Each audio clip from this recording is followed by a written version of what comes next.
First rule about parenting, do not speak in front of the children if you do not want them to hear anything. So make sure if you are either muted or not muted, make sure you know what's going on. Okay, we ready? You set?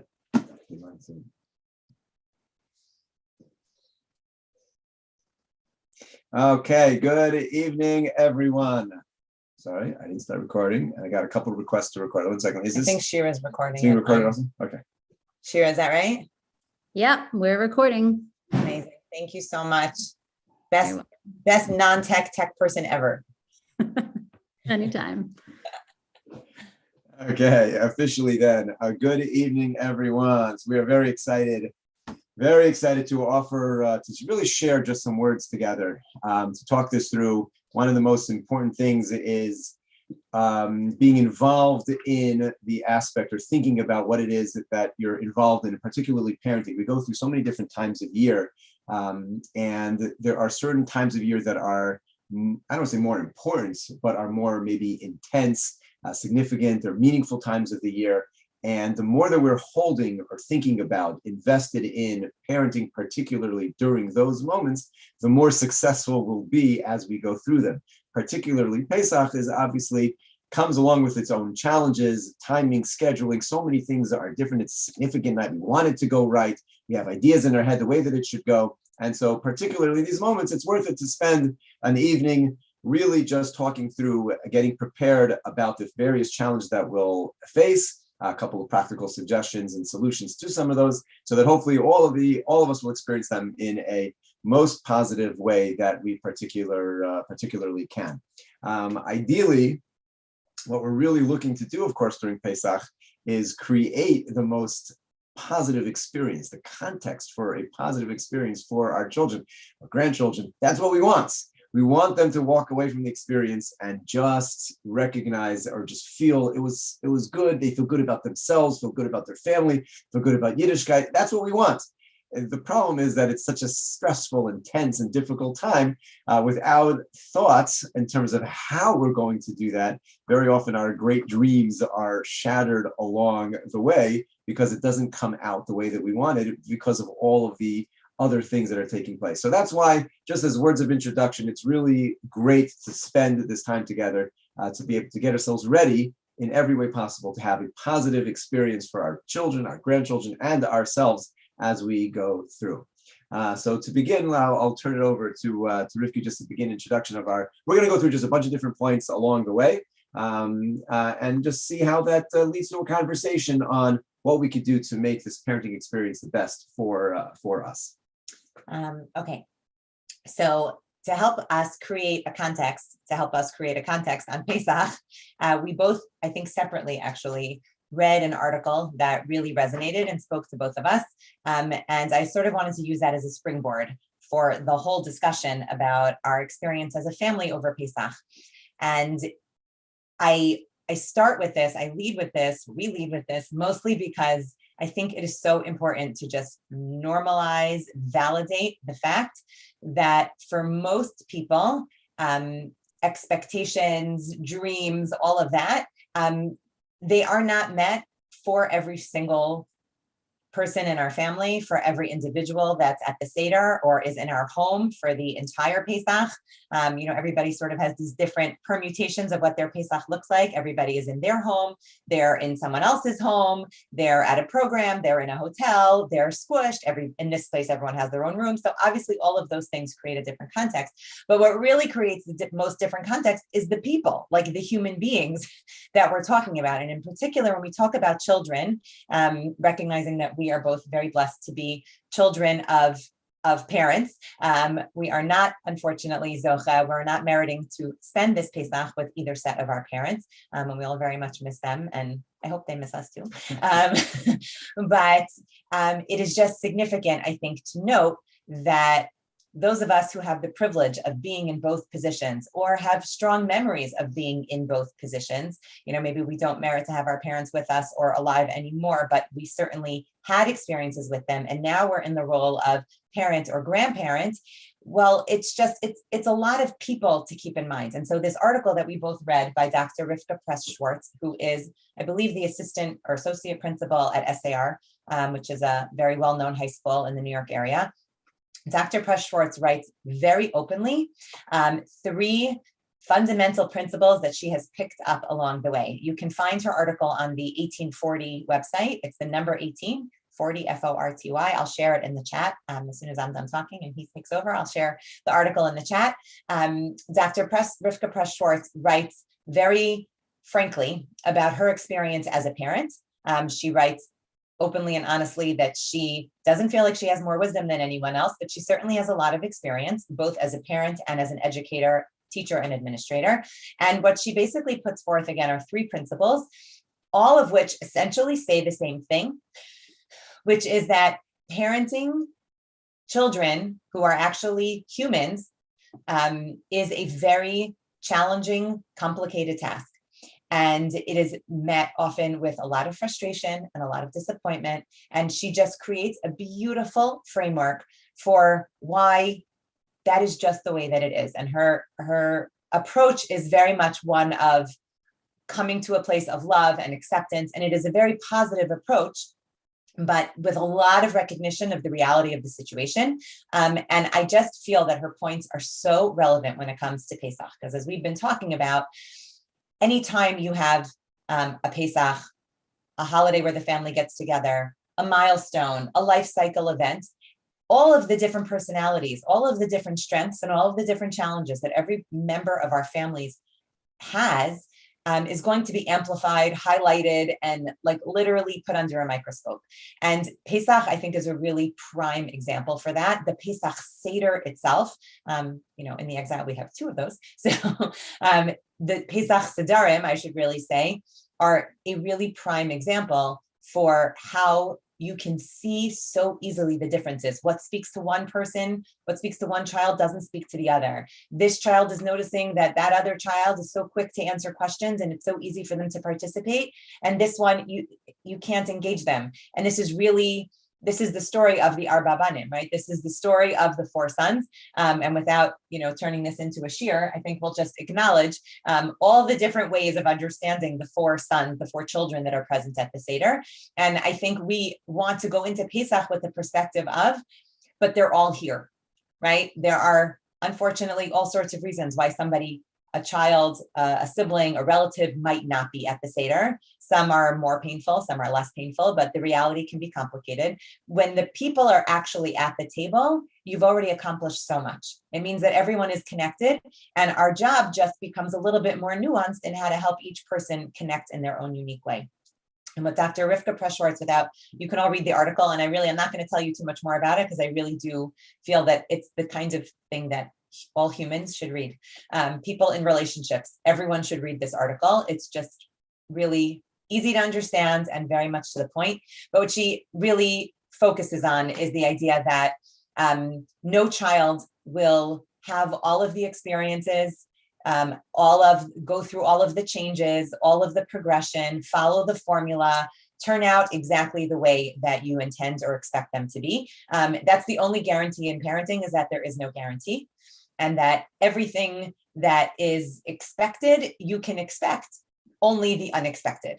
That is really her point. And it is just something that I think is a great framework for a parent to have when they go into Pesach, not to be fatalistic about it, but just to be warm and accepting and welcoming of all of the different people that are going to be part of our Pesach experience, and trying to help them feel loved unconditionally and welcomed and introduced to this wonderful experience that we hope to create, but in a way that hopefully speaks to each person that's at the Seder. You want to talk about seeds? Well, yes. The quote that she describes is that your child is the person that he or she is, not the person you would have designed them to be. They are who they are.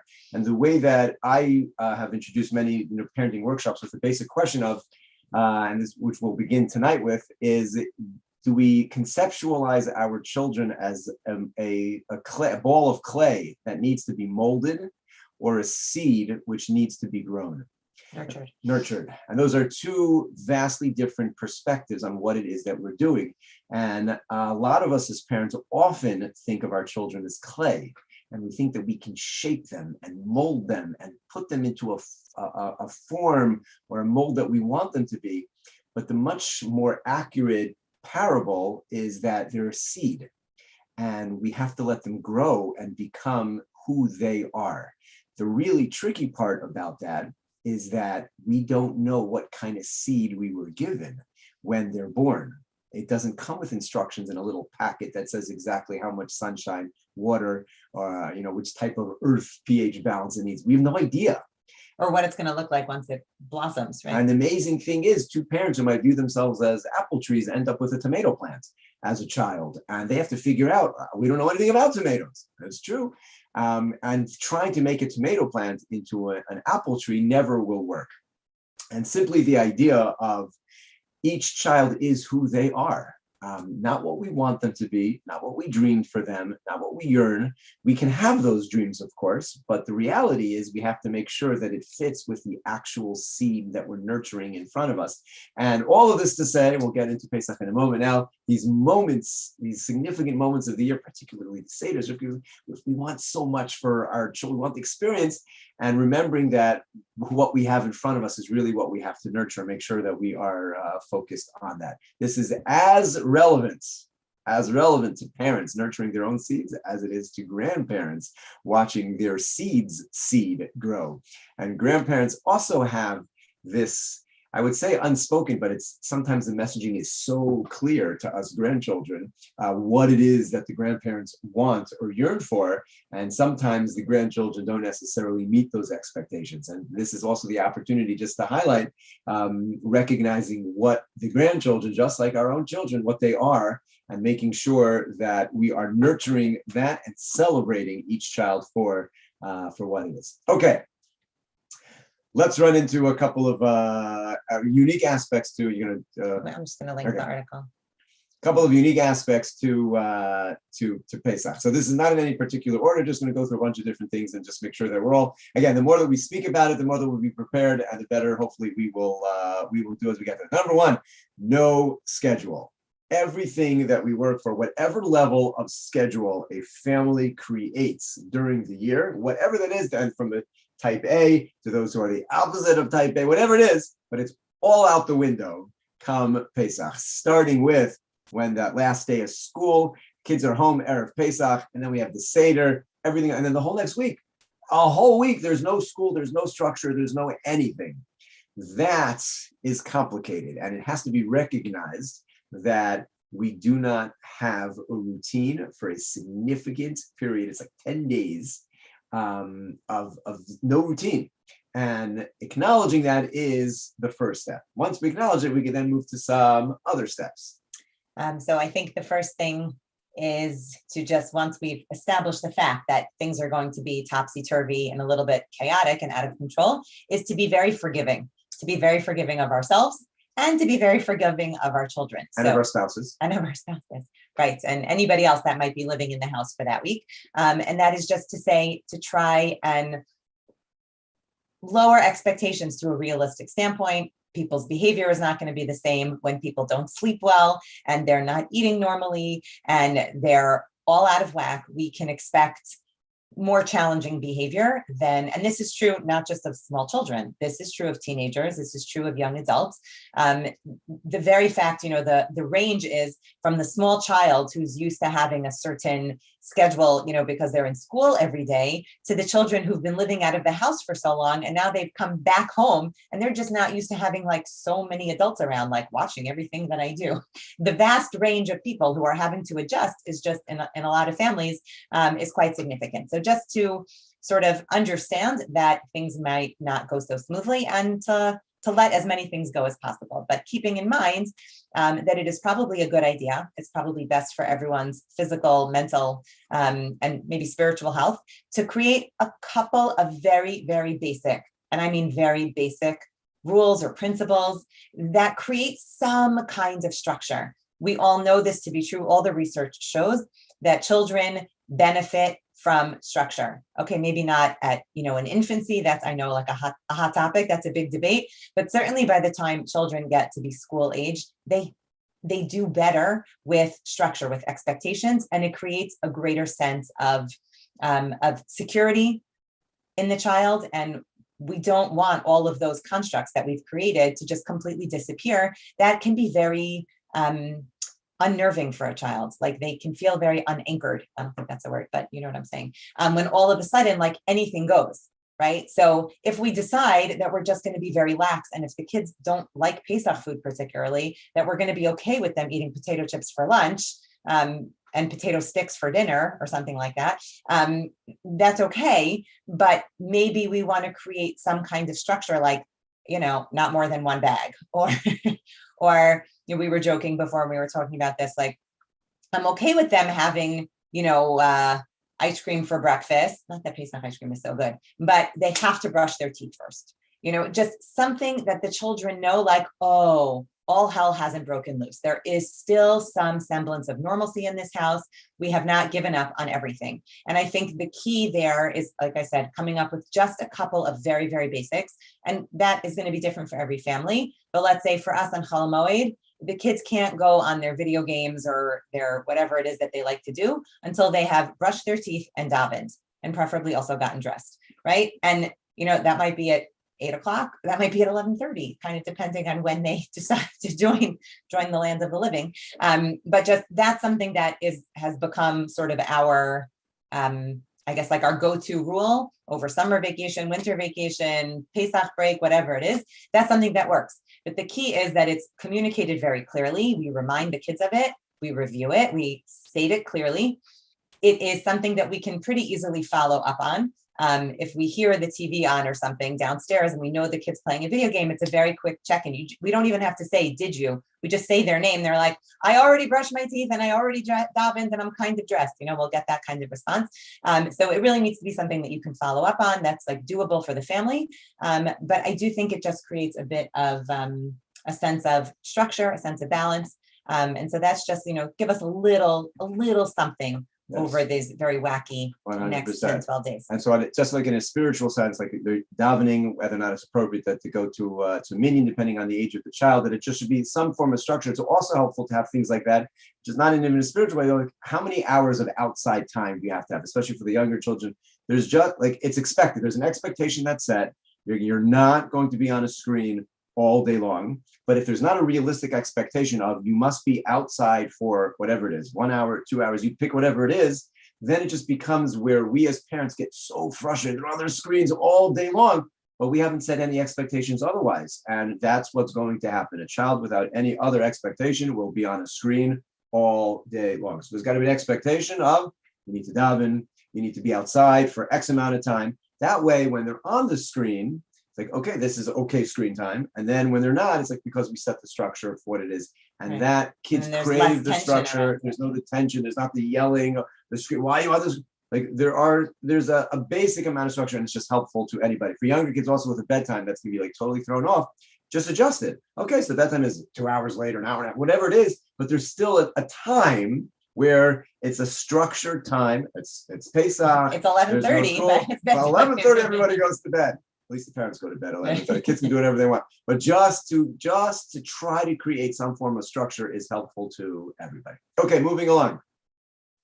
There is such a valuable aspect of creating memories this time of year, particularly Pesach time, all the Yom Tovim, but that there should be certain things that we do which give our children, our grandchildren, this warm, fuzzy memory as they think back throughout the rest of their lives of the time that they spent with us. And that's our job as the parents and grandparents to help create that. Just as an example, I remember still today, I grew up in New Jersey. My grandparents, Zechron Livracha, lived in Brooklyn. We used to spend every Pesach with my grandparents, and we would drive in. We would get there right before Yantiv.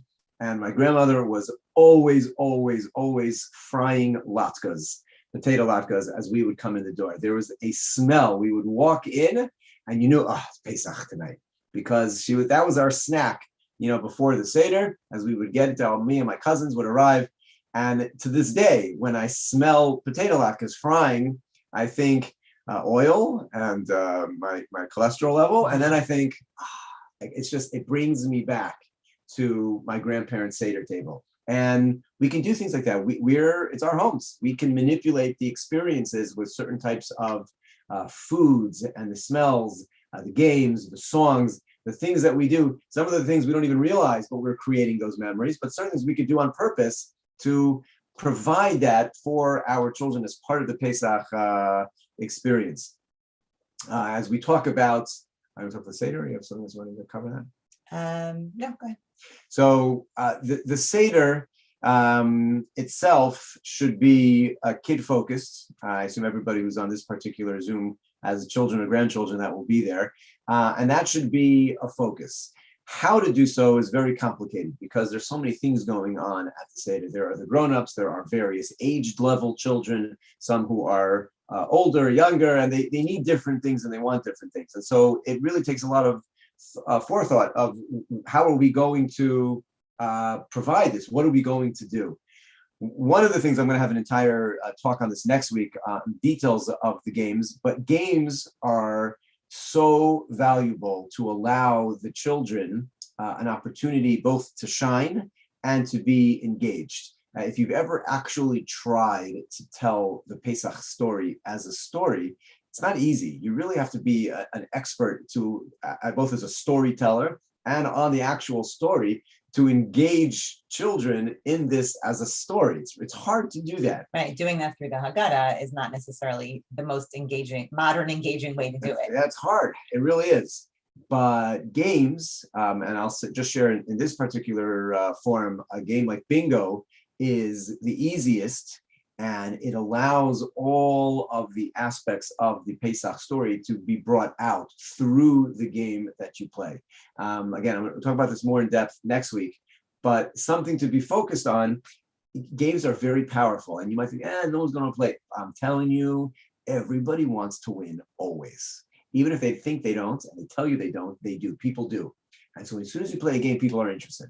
And it's simply a way to engage the kids. While you're engaging the kids, you'll see all the grown-ups want to play as well. And with some thought in advance as to, I'll actually provide questions and everything that you need to do for that. But it's just, we're going to do bingo and Jeopardy? Yes, another form, which I'll try to provide everything so that it's literally ready to go. Some assembly required. You have to be a little bit prepared how to lead the game.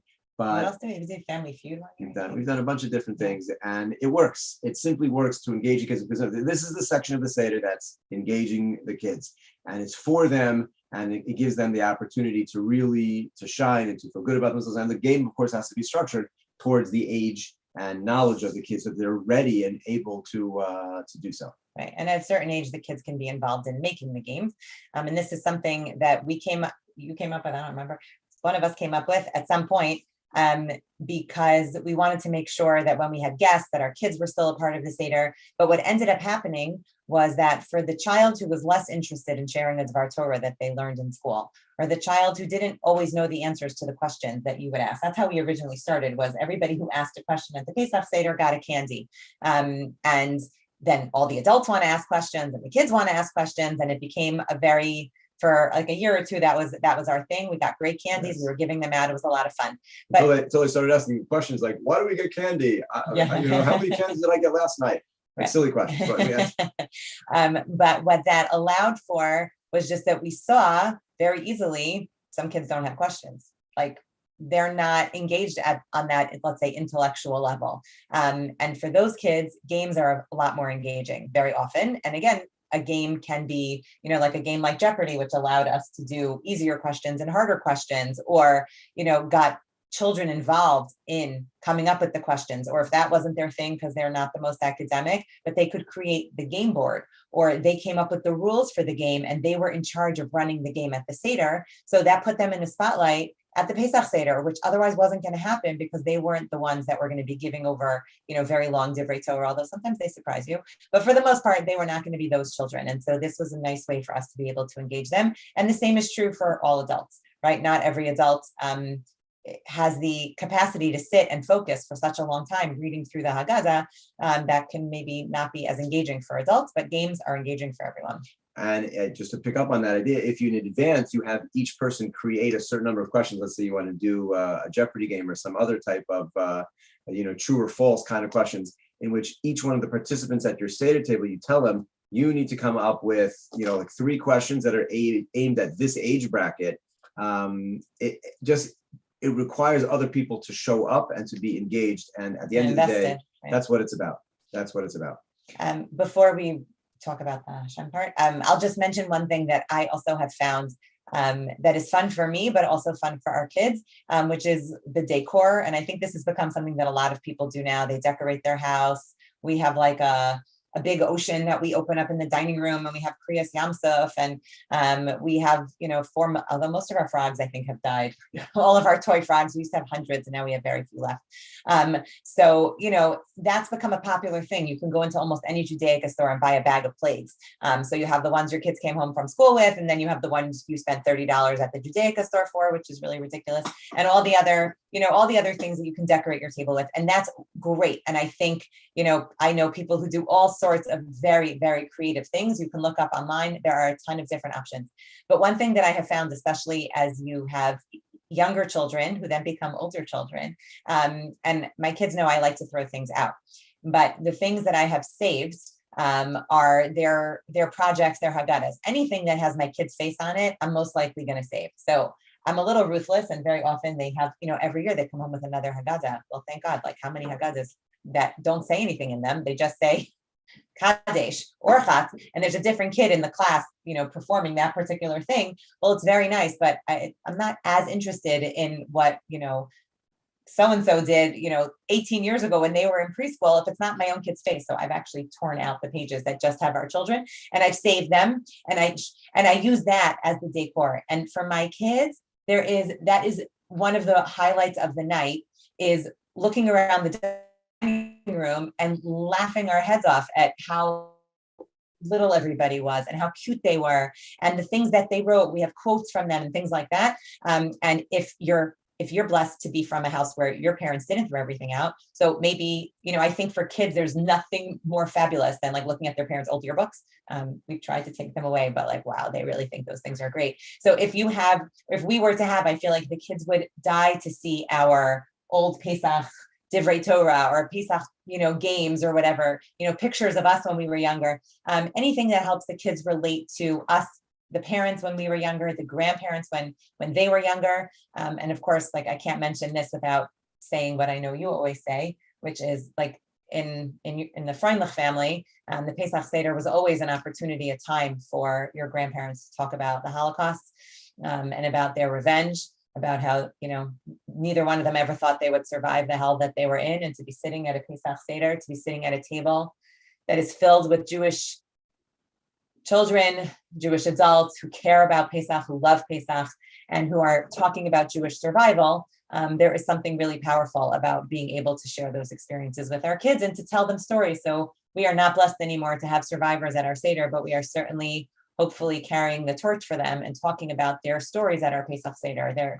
We have a son who just came back from his yeshiva, just went to Poland, literally came home yesterday.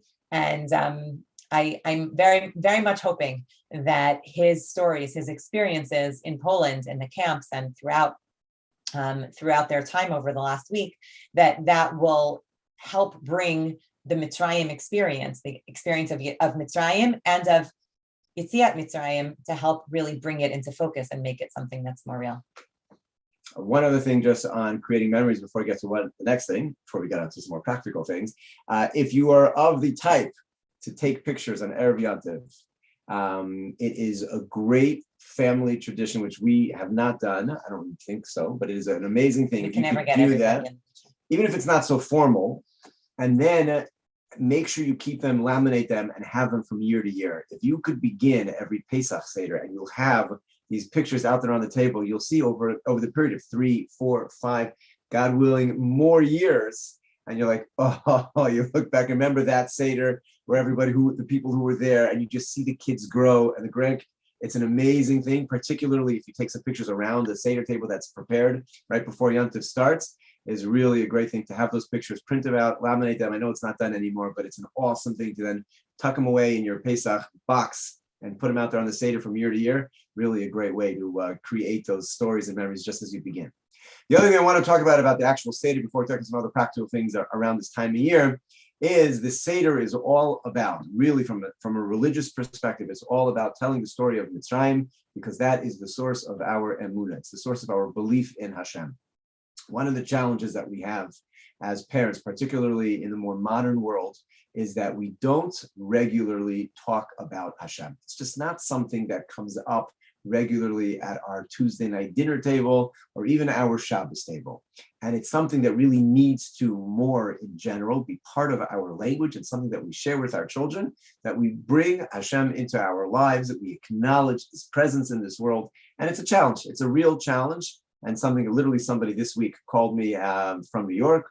He said, I heard you're moving to this community. I have this organization bringing Hashem into our homes. And he has a whole plan in terms of just making it part of the conversation. We'll see how successful it is. I don't know anything about it yet, but I can tell you this is the night. The Seder night is our opportunity to do so. That's what the night is about. It's literally what it's about. And it might be weird on a Tuesday night if all of a sudden you ask your child, where have you, seen Hashem in your life, or you wanted to share with your child where I've seen Hashem in my life. They might look at you funny on a Tuesday night, but at the Seder nights, that's when it's supposed to be. So in the list of things to prepare over the next week is to think about a story of hashgacha pratis, of divine intervention, which you could say, like, I felt Hashem's presence, this crazy thing happened to me. Providence, look at what has taken place. This is the night to share those stories. This is the night to ask your children, what are you grateful to Hashem for? It literally is our opportunity, just like I always like to talk about on Purim. It's the opportunity to deliver shalach manas to somebody who might not normally do so. And they might look at you strange, like, why are you bringing me a gift? On Purim, you could deliver a friendly gift to somebody who you might not normally do so. On Pesach is our opportunity to talk about Hashem in a way that we normally don't. And that requires preparation because we're not used to it. But just a few basic questions of where do you see Hashem in your life? Where are you thankful to Hashem? This is the night to really be able to do so. Right, and to use the Pesach story as a springboard for that. 100%. That's, I think, the Haggadah does that very well.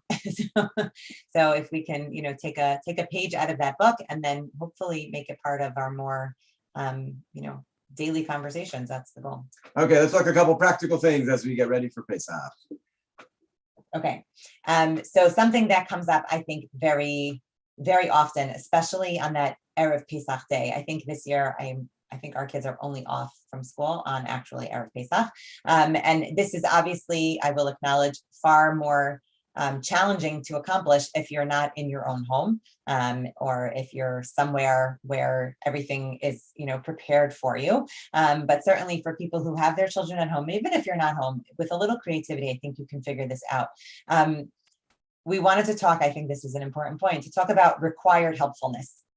This is something that I've seen recently. A lot of people post articles about it on Facebook. I'm not sure if there was an original something that prompted all of the response, but there have been a lot of more positive psychology, modern day psychology types of articles that have been written about why it is in the parents' best interest to require their children to be helpful.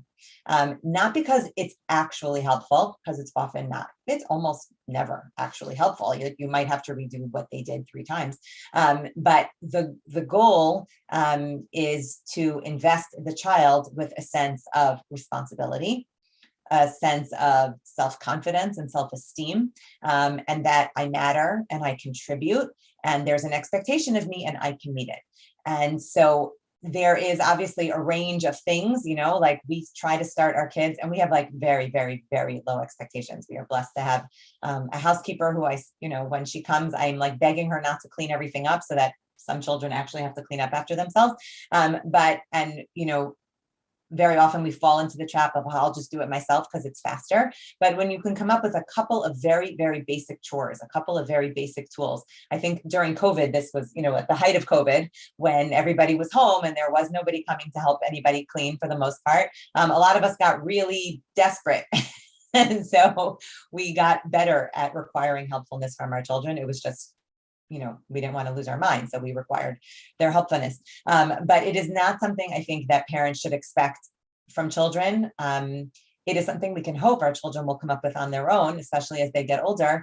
But there's nothing wrong with a child who doesn't realize that they have a role to play. It's really on us as the parents for not creating that as a standard. And it's never too late. Your 20-year-old can all of a sudden be given responsibilities and it be made clear that everybody's doing something to help out. So whether it's, we have this thing as soon as the kids are big enough, they have fine motor skills, we give them the job of tearing toilet paper before Shabbos.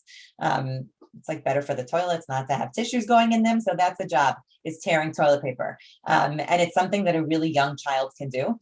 and gives them a sense of like everybody's grateful that someone tore the toilet paper, and it becomes something that child contributed to the to the family's ability to make Shabbos. So when it comes to Pesach, there is probably a very long list of things that need to get done. And like I said, if you're not home, you might need to be more creative with what those things are, whether it's cleaning a car or helping with the bedikat chametz in a hotel room if that's where you are, or helping with younger siblings, or making phone calls to other family members that you're not with to check on them and wish them a good Pesach, whatever that might be. It's really, I think we are doing our children a tremendous disservice by not requiring some level of contribution of helpfulness from them. And like I said, it's not necessarily a disservice to us in the short term, but in the long term, it for sure is. Correct. And just in terms of also, as particularly in Yantiv, that they feel invested in Yantiv. A child or any adult who literally shows up to the Seder and had done nothing, which if you're blessed to go away and you're in a hotel is likely, except if you paid a lot for it, so that you'll feel like you're pretty invested. But when you just show up to anything in life, you're just not invested. It's just not your thing. You just showed up. And therefore, children particularly, again, if you're making Pesach in your own home, you're super invested. Even if you're going away, unless maybe you have someone else is paying for you. Then the more that we're invested, the better. And we really have to make sure that our children are brought into that as well, that they've done, so they show up at the Seder, and whether or not that means required helpfulness in terms of preparing something to share at the Seder, or in terms of getting ready. If they're old enough to run errands, setting a table, cleaning in the kitchen, something. It's really a valuable general parenting rule that there's a sense, and it should be every Shabbos. Buy-in, right? Just they're invested and they understand they have a responsibility. Why do we have to do this? Because you're part of this family. That's why you have to do this. There's no other reason than that. You don't have to give them a whole psychological explanation that it doesn't matter, because this is what we do. Everybody does something in this family, and that's just part of the thing. Okay, next, as far as the level of practical discussions, there will be a high likelihood that one of your children or grandchildren at some point over Pesach will say something like, "There's nothing to eat. I hate Pesach. I hate Pesach. I'm starving." It's the way it's going to go. And this is actually a wonderful parenting opportunity, because it's true. There might not be anything to eat, certainly nothing that they like. And the truth is, you might have to respond to that after having slaved in the kitchen for hours and hours and hours, and you actually have a tremendous spread, and then the child says, "There's nothing to eat. I eat Pesach food." So it's a little bit hard to hear that, but it's a wonderful opportunity. It really is, of putting things in perspective, and that ability, the ability to teach perspective taking, is actually one of the most critical tools that we provide our children with. And it's hard to do so throughout, in general, in life. There are many opportunities throughout the year, but this is a great one. Just a simple example, which we know it's going to happen, because at the end of the day, food's different on Pesach, and children who have a less sophisticated palate in general, they're not going to appreciate necessarily some of the Pesach food, which we adults appreciate very much. We wish we could have Pesach all the time. And this is the opportunity to respond to them in a couple of ways that are helpful for teaching them perspective. And that comes from a couple of different angles. Number one, it's 8 days. It's 8 days. At the end of the day, the whole Yantiv is 8 days, and then everything is pretty much back to normal. It's really 9 days, because Erev Pesach is a weird day. That's true. It's 9 days. Okay, it's 9 days. We can manage for 9 days. And being able to say, like, to acknowledge, it's true. I understand you don't really like the food so much. I understand that we paid $50,000 for you to be in this hotel for a couple of days, and there's a 24-hour tea room, and it's filled with food, and there's nothing here that you can eat. I understand. We can acknowledge that the child has nothing that they want to eat, or that. Oh, you're hungry. Oh, you're so hungry. And to be able to say, like, that it's true. I mean, you might even then empathize with them and express how it's true. This is not my favorite food. And be able to say, it's Pesach. The Torah doesn't allow us, we can't have any chametz.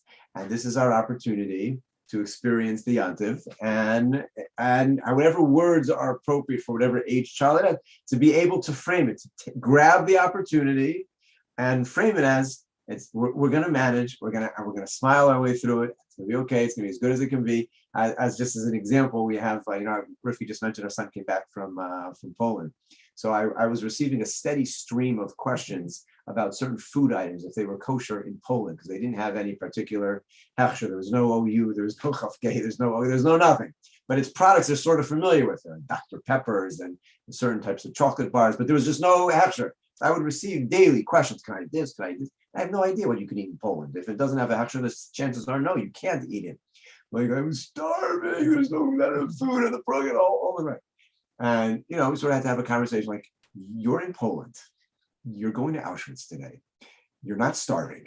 And you had a hot breakfast, you slept in a hotel, you took a shower, you're wearing a jacket. And you're coming home in 4 days. And yes, you can't have Dr. Pepper. Sorry. And we sometimes need to point these things out. We can't give our kids long speeches about it, just as they're like, yes, I understand. Yeah, it's tough, but it's going to be okay. And it's not going to last very long and you're going to get through it. And they need to hear that in their head when they say things like, I'm starving and there's nothing to eat. Like, I know you're hungry.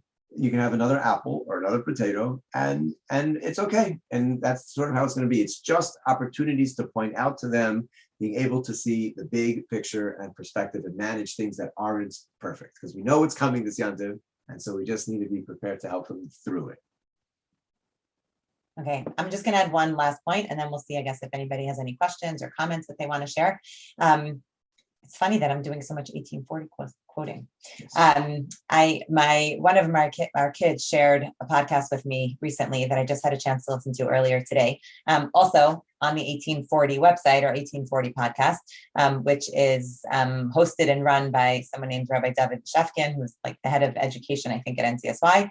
He's quite brilliant, and he has a podcast where he interviews all sorts of different people, and he generally does it like in a series.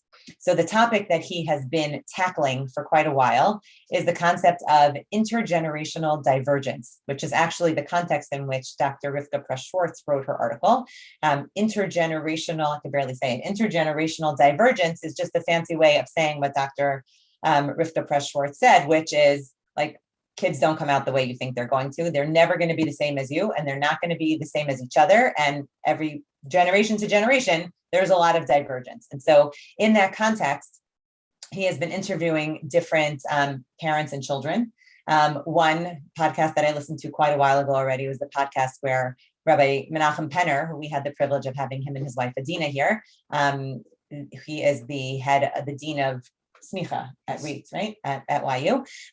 So there is a beautiful, beautiful episode where Rabbi Beshefkin interviews Rabbi Penner and his son Gedalia. His son Gedalia was a guest of ours because he was a Y stud here, right? For 1 year, 2 years, I'm not sure. Our first year, Gedalia was here. He was an exquisite voice, but he only came that 1 year. And Gedalia is openly homosexual and has actually gotten married. And he and Rabbi Penner have a very frank and open conversation on this podcast where they talk about how they've navigated this within their relationships with each other, within the family, within Judaism and Torah. It's quite beautiful. Another interview that Rabbi Beshefkin did that I listened to today is an interview with Rabbi Larry Rothwax, who is a rabbi in Teaneck, New Jersey, and his daughter Tzipora, whom they call Po on the podcast. And Tzipora has been dealing with, it seems like she is in, I don't know, it's called recovery or remission from anorexia. She was diagnosed with an eating disorder at the very, very young, I shouldn't say she was diagnosed at 11. The symptoms started when she was 11, and it took a long time, very, very long time. I think they talk about a 12-year process of having her get healthy. And the podcast is, it is raw. Have at least one box of tissues with you if you decide to listen to it. But the reason why I was very moved, I was a little emotional all day today from it, but I was very moved is at the very end, don't turn it off. If you listen to it, listen all the way to the end. Rabbi Rothwax reads, they have kept all of the written communications that they had with their daughter.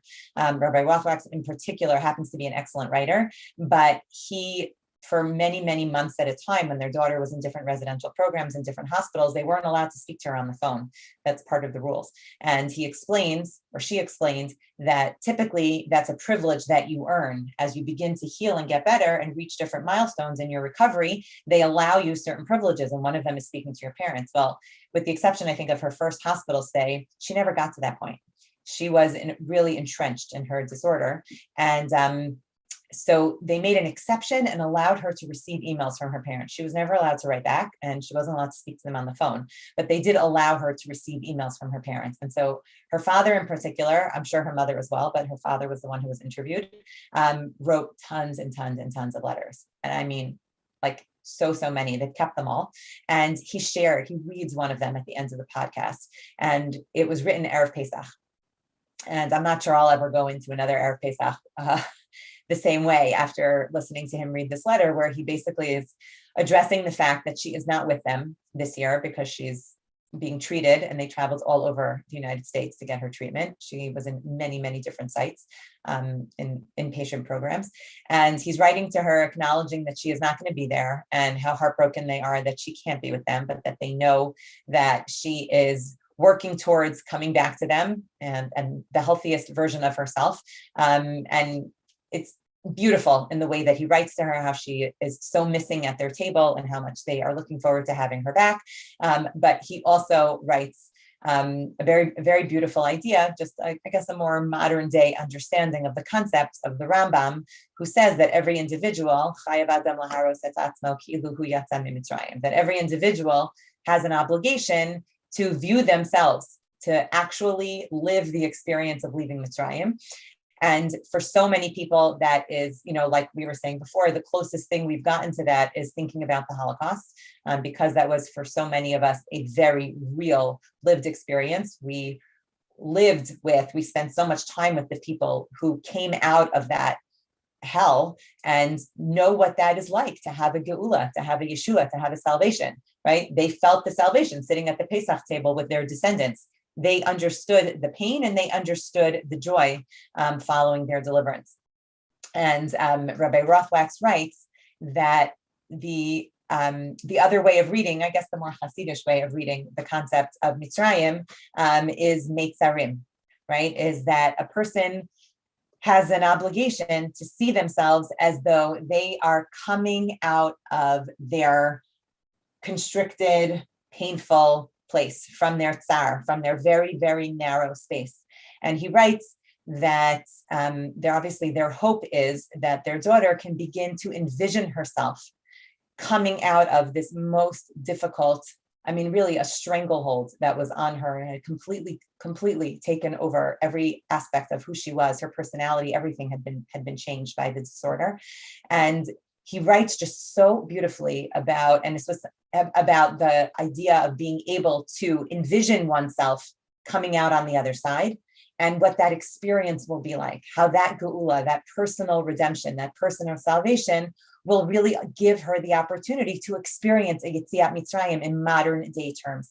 And as much as he is speaking about an eating disorder, and that is something that affects many more people than we realize, there is also the reality that not every family knows what that means. But what was so beautiful about this podcast was that everything that he and his daughter talk about, and they're very open and very frank, everything they talk about can be easily generalized, translated to the experience of parenting any child with a challenge, to being the child who has a challenge with any parents, meaning because he interviews them both, the frame of reference is really very, very powerful, because they go at it together. They're very comfortable in their relationship, as you can tell from their interactions.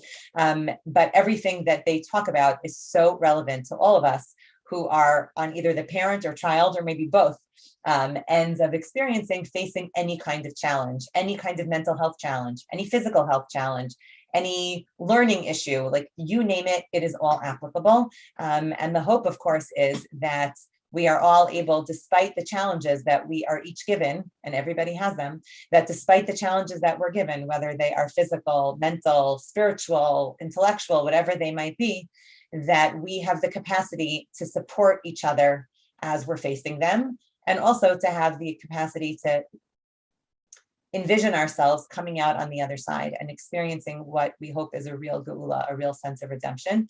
And when those things do happen, when we do have those feelings of deliverance, that we can share those stories at our Pesach Seder, right? That, believe very strongly we need to continue to tell the Holocaust stories, especially the ones that impacted our families, but any story that will help us, relate. But we also have to be honest that the Holocaust is becoming part of the not so recent history anymore. And there are other ways that we're going to need to make the concept of shibud, of servitude and geula, redemption, relevant for our children and our grandchildren. And that might mean looking at other models of bondage, at other models of what it means to be enslaved by something, and also what it looks like when there is redemption, what a Yetziat Mitzrayim can look like in all different ways. And I thought that was just a really powerful way of framing the whole Pesach experience, not just at the Seder, but the whole concept of Pesach, the whole concept of feeling the pain, but also looking forward to the redemption. So I'll put the link to that also in the chat. While she's doing that, let me just add, there's a little less dramatic experience, but with children in terms of challenges that we might have with individual children, might be, again, much less dramatic and not so much a challenge. There's such a thing that we've spoken about again in some of these sessions in the past called a family bumper sticker. Family bumper sticker refers to, this is the way that our family does things. There's a certain pace that our family lives life based on, a certain pace of how much time it takes to get ready in the morning. And then there's always that one child that just can't get it done. That one child that's just slower than everyone. Everybody eats for X amount of time, and then this one child is just off. They come to the table late and they finish after everyone. No matter what's going on, everybody is sports. Give a different example. Everybody plays sports, and this child doesn't. Everybody reads, this child. Everybody's good at math, this one's not. There's just, the families have their bumper sticker. This is what we stand for. We're academics, this one's not. We're into, the question is always, and Pesach is again this is an all year round issue, but Pesach highlights it when there's a particular child, a grandchild at the table that doesn't fit what's going on at the table. Everybody else is involved in the Seder in a certain way. However your Seder is run, whatever level of engagement, however much singing, however many divrei Torah are shared, and everybody's participating. And then there's one child who just doesn't fit, doesn't want to be involved. It's just not their thing in whatever way it may be. And in again, a less dramatic way than having a real issue diagnosis and having a redemption from that is just making sure that at our Seder tables, at our Pesach experience as a whole, that we are acutely aware of the different beats that are being drummed at our table by our different children, and that even though everybody's involved, and that's where we're getting so much nachas from this, but you know what? That child's not in the picture, that child also feels that we're getting a tremendous amount of nachas from them as well. And that requires attention and care and making sure that our words are building and we're paying attention to each individual member of our Seder table, and that we can think about it from their perspective, that when we finished our Seder, we can say, did that child finish tonight's Seder and feel good about themselves? That's a huge task. It's a big task, but it requires thinking it through again in advance. We have a whole week, a little bit more, to make sure that over the course of the Seder table, we can do something, say something, engage in some way for whatever amount of time necessary, that each child goes to sleep that night and says, my parents, my grandparents were proud of me, and I feel good about myself. Whether they fit the bumper sticker or they don't, but it's something that we are able to provide for our children. And with that, we have blessings for everyone to be able to have a successful Seder, successful Pesach, successful Erev Pesach, and then the whole week of Chol HaMoed when the kids are home, and everybody should be good and healthy and not drive each other crazy. They should have structure, and everybody should be healthy and happy. That was beautiful. Thank you. Thank you. Thanks for being here. Anybody have any questions, comments? Thank you. That was awesome. How can we see the game? So next week on Wednesday, I'm going to do in-depth 2 or 3 different games, which actually providing the questions and the answers. It's literally almost everything that you'll need. You'll still need to do, again, as I said, a little bit of assembly still required, but it'll have what you need to be able to play various games. You'll need to adapt it to your own particular family's needs and ages of the children or the grown-ups. But next Wednesday night, I'll have a whole session on being able to do that. You're awesome. Awesome. I can't stop smelling those Terrific for leftovers. for grandparents too, not just parents. Thank you. That's right. Gotta get those leftovers out of my mind.